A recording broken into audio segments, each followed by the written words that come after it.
बोलिए सरस्वती मैया की, बोलिए लक्ष्मी मैया की। आइए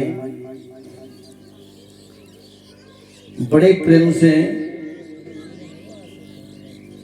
श्रीमद् देवी भागवत महापुराण का श्रवण करेंगे और बड़े सौभाग्य की बात है कि आपके इस कुंदनपुर कुद्रकोट में अलोपा देवी पर ऐसी मैया की कृपा हुई कि आज देवी भागवत महापुराण प्रारंभ होने के लिए जा रहा है।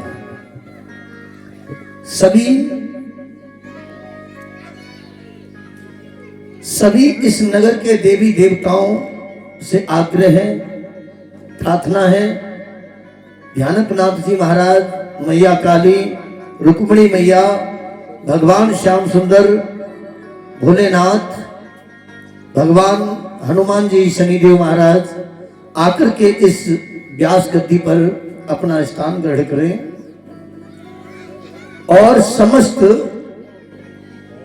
सभी ग्रामवासी एवं क्षेत्रवासियों को सूचित किया जा रहा है कि आज आपके कुंदनपुर कुद्रकोट में श्रीमद् देवी भागवत महापुराण प्रारंभ होने के लिए जा रहा है।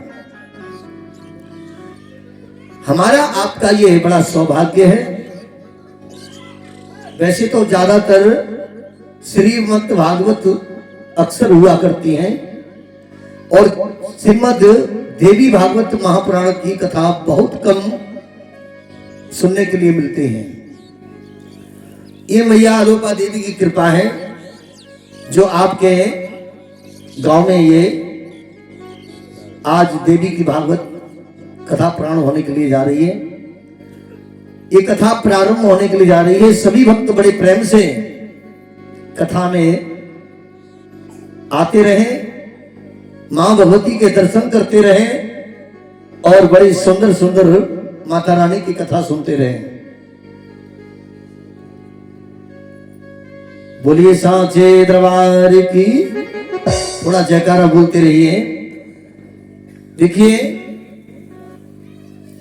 सबसे पहले हम और आप ये विचार करेंगे कि श्रीमद् भागवत महापुराण की कथा श्री सुखदेव जी ने महाराज परीक्षित को सुनाई। क्यों? ये सभी भक्त जानते हैं कि महाराज परीक्षित को 7 दिन का श्राप लगा हुआ था कि 7वें दिन तक्षक काट लेगा। इसलिए श्रीमद् भागवत श्री सुखदेव जी ने परीक्षित जी को सुनाई। अब आप ये विचार करेंगे कि ये देवी भागवत किसने किसको सुनाई।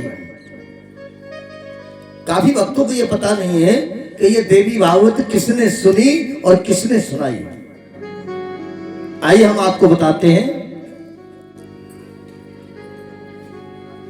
ये देवी भागवत परीक्षित के पुत्र जनमेजय, महाराज जनमेजय ने व्यास जी से आग्रह की है, व्यास जी से प्रार्थना की कि महाराज आप हमें देवी कथा सुनाने की कृपा करें। वो भी क्यों? इसलिए आग्रह की कि पहले व्यास जी ने यह बताया था कि देवी भागवत महापुराण कराने से अपने पितरों का उद्धार हो जाता है। पितर कौन होते हैं? जो हमारे दादी बाबा गुजर जाते हैं।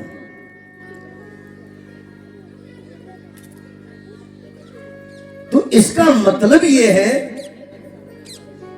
कि महाराज जनमेजय को यह संशय था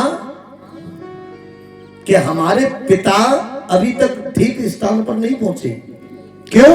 कि महाराज जनमेजय को संशय यह था कि हमारे पिता परीक्षित ये अकाल मृत्यु हुई है इनकी।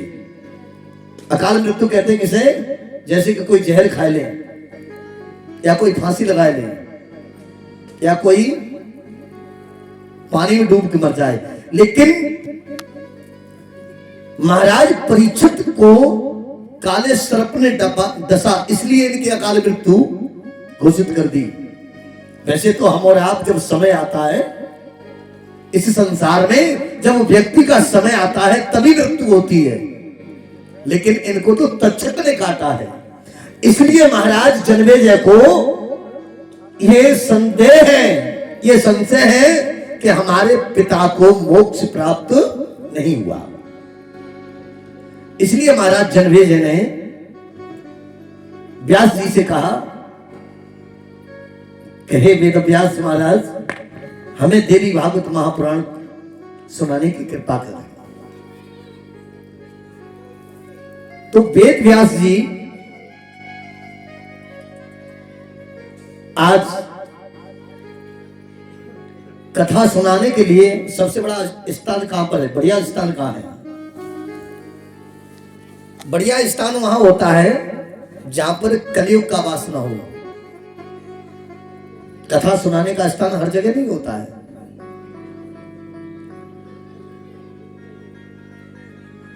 वेद व्यास जी कहते हैं, हे महाराज जन्मेजय, एक बार ऋषियों ने 88,000 ऋषियों ने भगवान से कहा कि प्रभु हमें कोई ऐसी जगह बताइए जहां पर हम अपनी साधना कर सकें और सत्संग कर सकें, भगवान की चर्चा होती रहे, देवी देवताओं की कृपा बनी रहे, ऐसा कोई स्थान बताए।